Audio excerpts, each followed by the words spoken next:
خاموشی اس شخص کے لیے بہترین جواب ہے جو آپ کے الفاظ کی قدر نہیں کرتا۔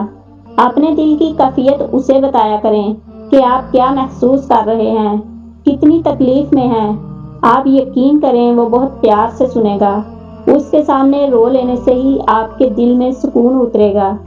بے شک وہ دلوں کا ہمراز ہے۔ میری زندگی میں سب سے بڑی تبدیلی تب آئی تھی جب میں نے خود کو سمجھا لیا کہ جو چیز ہماری نہیں ہے وہ ہمارے ہونٹوں کے بیچ میں سے بھی چھین لی جائے گی، اور جو ہماری ہے وہ دو پہاڑوں کے درمیان سے نکال کر بھی ہماری جولی میں رکھ دی جائے گی۔ اور بس میں مطمئن ہو گئی کہ بے شک اللہ تعالیٰ کے فیصلے ہماری خواہشات سے بہتر ہوتے ہیں۔ جن لوگوں کے بارے میں یہ یقین ہو جائے کہ وہ آپ کو اچھا نہیں سمجھتے اور آپ کی ہر بات میں کیڑے نکالتے ہیں اور نکتہ چینی کا کوئی موقع جانے نہیں دیتے، ایسے لوگوں کے سامنے اچھا بننے کی کوشش ترک کر دینی چاہیے۔ شیشہ اور رشتہ دونوں نازک ہوتے ہیں، مگر ان میں ایک فرق ضرور ہوتا ہے۔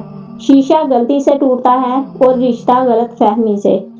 میری چپ میری ہار نہیں ہے، میرا صبر میری وہ طاقت ہے جو میرے اللہ کو بہت پسند ہے۔ اپنے ہاتھ سے کی ہوئی نیکی اور دوسرے سے سرزد ہونے والے گناہ کا تذکرہ کسی سے نہ کرو، یہ تمہارے کردار کا امتحان ہے۔ دنیا کا سب سے اچھا گفٹ وقت ہوتا ہے، کیونکہ اگر آپ کسی کو اپنا وقت دیتے ہو تو آپ اس سے اپنی زندگی کا وہ پل دیتے ہو جو کبھی لوٹ کر نہیں آتا۔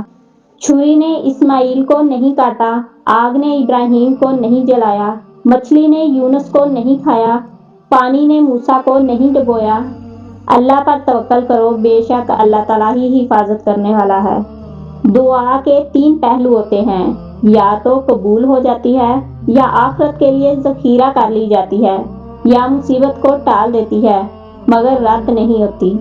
اگر اللہ تمہارے ذہن سے کسی کا خیال نہیں نکال رہا تو وہ اس بات کا اشارہ دے رہا ہے کہ اپنی دعاؤں کا سلسلہ جاری رکھو۔